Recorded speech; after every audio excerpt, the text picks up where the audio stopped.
Hi, welcome back to my YouTube channel. Let's see how to insert the table in MS Word. So first, let's try to open the MS Word. Okay, and here suppose if you want to insert the table means go to the insert section, click on it, and here you can see the table. Click on this down arrow symbol. Once you click on that, here you can see the insert table option.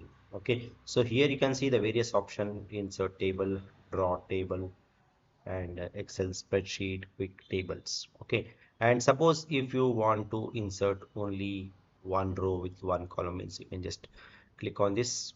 Otherwise, if you want the number of rows, suppose if you want like two rows and the two column, means you can just select it here and it will get inserted. Okay, and suppose if you want the specific number of rows and columns, means you can just click on this insert table option.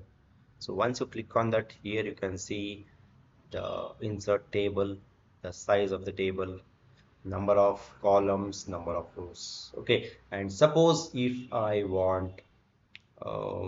you want some 20 columns with the 25 rows, means you can just type it here. You can just mention number of columns as 20 and number of rows as 25. And once you click on OK, so here you can see the rows and columns as per your expectation. Okay, so you can also draw the table. Here you can see draw the table. So here you can draw the table, and whichever the convenient way you want, you can just draw it. Okay, so this is how you can insert the table in MS Word. Okay, so that's all about this particular video, guys. I hope you like this particular video. Please do subscribe to my YouTube channel. See you and all. Thank you. Bye bye.